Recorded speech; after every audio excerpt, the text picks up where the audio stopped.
it's also funny, but it's not funny. So I'm on my way to the hospital right now because my brother called 911 this morning because his toe hurts. Okay? He's mentally ill. And these were the kind of things that he was doing to get housing when he was unhoused, and not asking for real help because he doesn't know any better.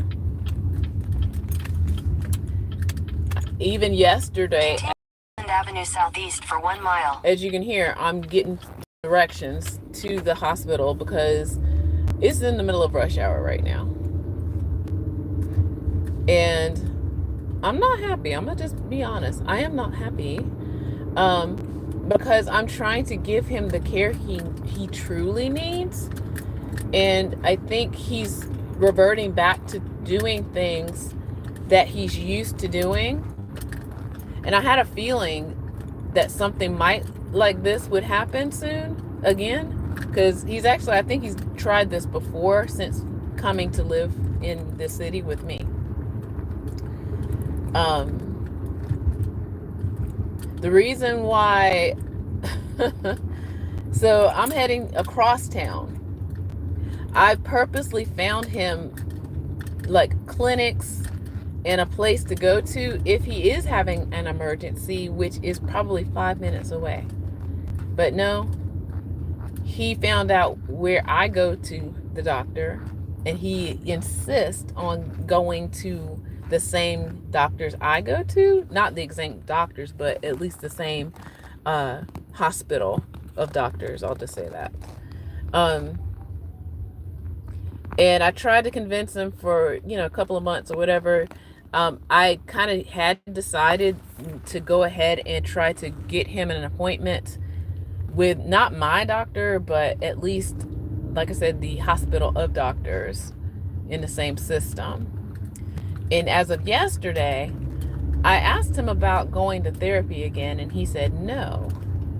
But then he started talking about going back to the city he was in before, in those hospitals. He's like, I like those doctors better. And I kind of saw like him in his writing in the last couple of days. And because he had been upset about getting locked out earlier this week, I kind of was trying to, figure out if something was going to happen, something as far as like him reacting and doing something drastic. And this is the drastic thing that he did. He called 911 this morning, apparently, to take him to this particular hospital, even though there's at least 2 other hospitals between where I have him living and where this other hospital is, which this is across town. Not to mention the dozens of other clinics that are in between. In 1,000 feet, turn right onto Euclid Avenue Northeast. Yeah. So luckily I'm using Google Maps to help me get their side streets or whatever. So yeah, so I'm kind of upset because I'm trying to give him the care he actually needs, but he is struggling with At the light, turn right onto Euclid Avenue Northeast. Being independent and still relying on old ways of doing things. So continue on Euclid Avenue Northeast for half a mile.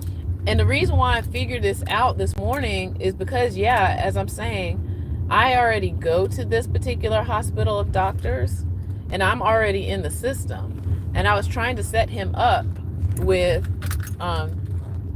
his own account in this system, and that's why I had asked him about going to a therapist. So being checked into a hospital, and I'm like, I'm at work, and I'm like, I'm not at the hospital. Like, what is happening? That's how I know. And now, as I'm driving over to pick him up now, I'm trying to decide on how much should I let him know that I know. because I don't want him to try to scheme, and this is a part of his illness, scheme to do something. I can't just tell him I know because I've got all the emails and I got all the texts that you checked yourself into the hospital this morning. Because what he would do is call them and have all of that changed, or ignore all of the things. He would probably call them, have it changed, and then In ignore 1,000 feet, turn left onto Oakdale Road Northeast. and ignore all the communications anyway. So that's another reason why I'm trying to get him to leads to this, the power of attorney, because I do want to help him. But the thing is, he needs to communicate, and he's not doing that. Okay, so I'm seriously in some back roads right now. I hadn't been back here in a long time.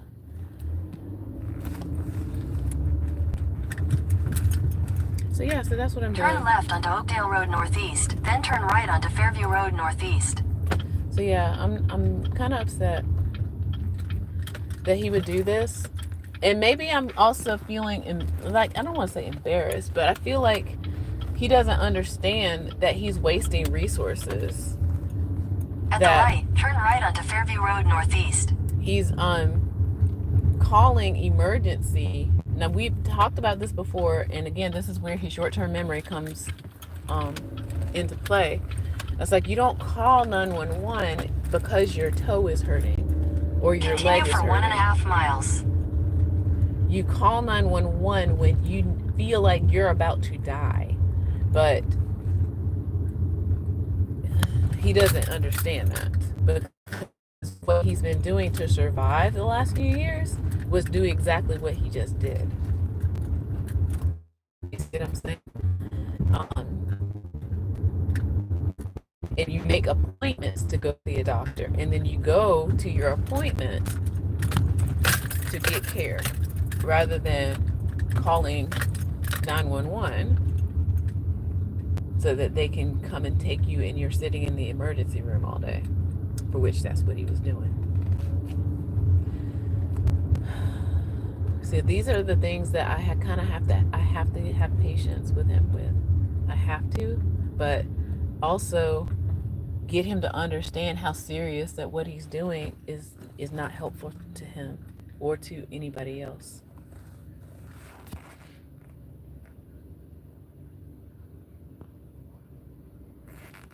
Okay.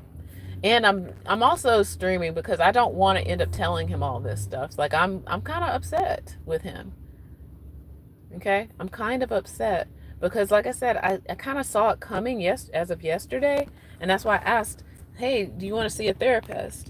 And he says no. But then the next morning, he's calling 911 because his toe is hurting. And they're only going to attend to your toe, sir. They're not going to attend to what's really bothering you, because that's all you're talking about is your toe.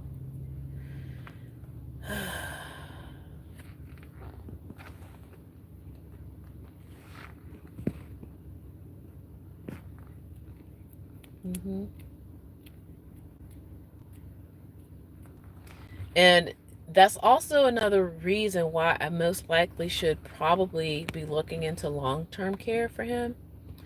And this is where it's going to get tricky, because he's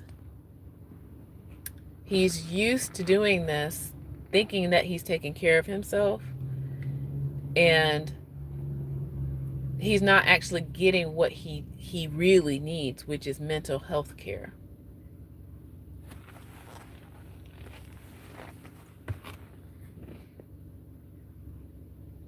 Meanwhile, I'm trying to offer him mental health care, and he's saying no to it.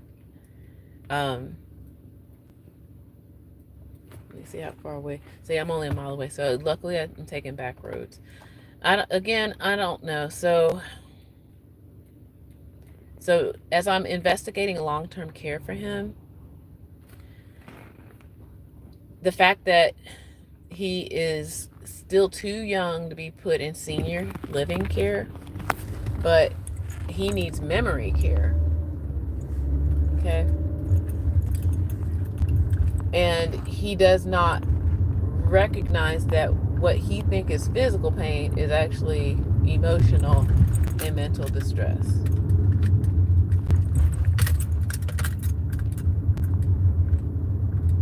Okay.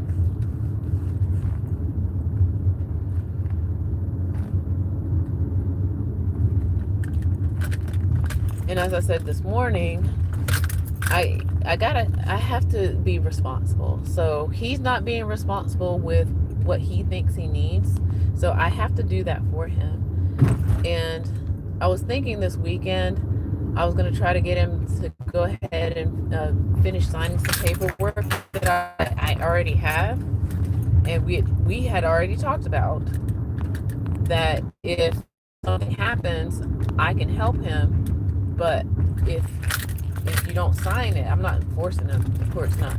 But the laws are, in his favor in that he gets to say what he needs. But if he doesn't understand what he actually needs, then I can be the one to help him.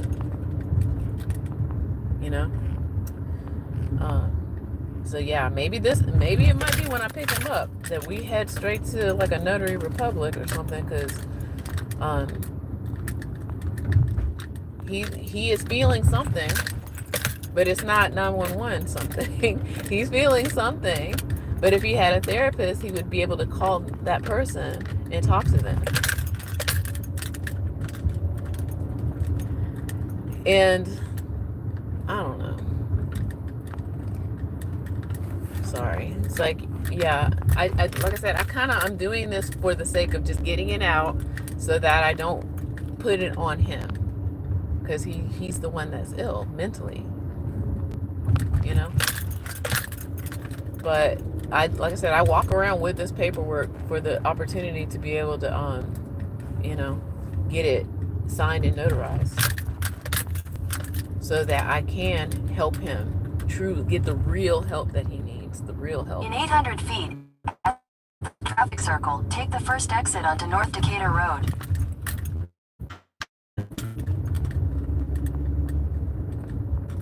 So yeah, I'm gonna probably go ahead and sign off here because I'm getting close,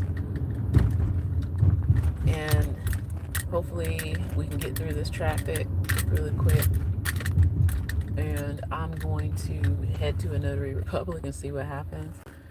He had an anxiety attack the last time I tried to do this, and it was virtual. In 1,000 feet, at the traffic circle, take the second exit and stay on North Decatur Road.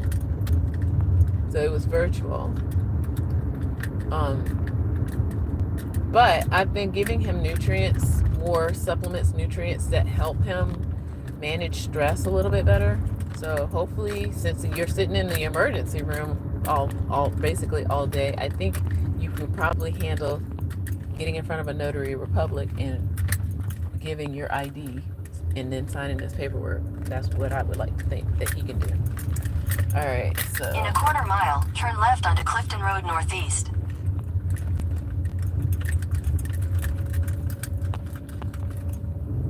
Okay. All right, so I'm getting close. All right, bye.